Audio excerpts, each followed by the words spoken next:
But I've sat here this morning, and I appreciate the bipartisan words. But with all due respect, Madam Vice Chair, when you say that the President of the United States has been bribed, I said potential. that's pretty strong. When you say that the Director of the Office of Management and Budget is corrupt, that's pretty strong. And I think if you're going to say someone has been bribed or someone is corrupt, you ought to be specific. You ever feel like truth is hiding behind smoke and mirrors? Well, today we're lifting the curtain. I'm telling you, a nation fed on rumors starves for justice, and I'm the one saying it. Welcome to Liberty Thinking, the channel that doesn't bow to spin, hype, or corporate noise.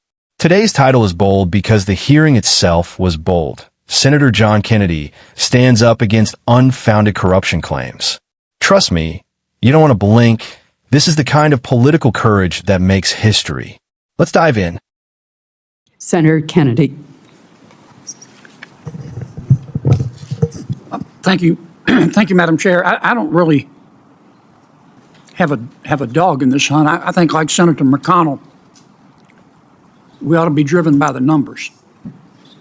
And in order to be driven by the numbers, you've got to have the numbers first.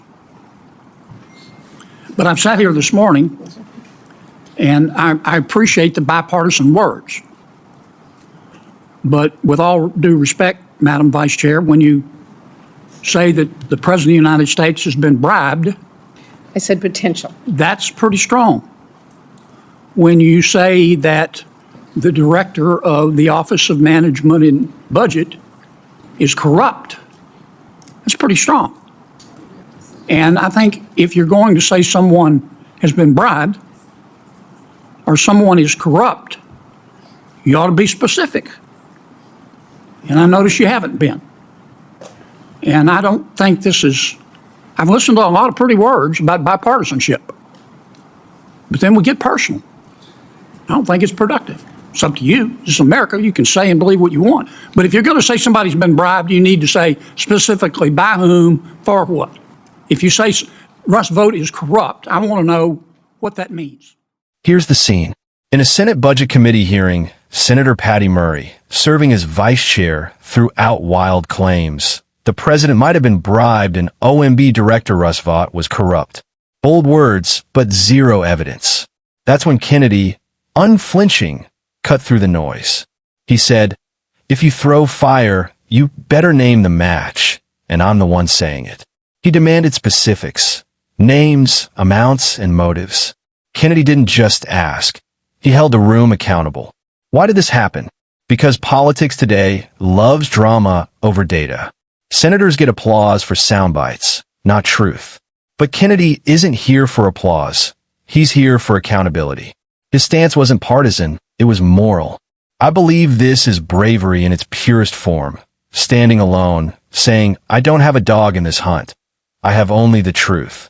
And let me tell you, when a river refuses to flow, it drowns in its own pride. And again, I'm the one saying it. He wants facts first, not gossip. Here's my opinion. Kennedy is the hero here. He doesn't shield power or pander to party. He reminds us that democracy dies on the tongue of the careless. I think our solution is simple but radical. Demand specifics, reject vague accusations, and never let empty words masquerade as evidence. Kennedy isn't just brave. He's the compass pointing us back to reason. And folks, courage without clarity is a candle in a storm. And yes, I'm the one saying it. If you feel what I'm saying, click that subscribe button because we're just getting started. Now let's think outside the box. The solution isn't silence, it's scrutiny. I believe every claim of bribery or corruption should be followed by a mandatory evidence report. Make politicians accountable in real time. If they can't provide facts, they should face consequences. I call it the truth first standard, and yes, I'm the one saying it. Imagine a Senate where words have weight, not just applause. Comment below with your thoughts. Do you agree Kennedy is the one standing for democracy, or is he alone in a world of echo chambers? To wrap it up, Kennedy showed the courage we need in politics today. He demanded facts, cut through spin, and reminded America what accountability looks like. Remember, empty accusations are the weeds that strangle the tree of liberty, and I'm the one saying it. If you love this breakdown, hit like, share with your friends, leave your comments, and subscribe to Liberty Thinking. Stay curious, stay critical, and never stop demanding truth. The brave don't wait, they act, and Kennedy just showed us how.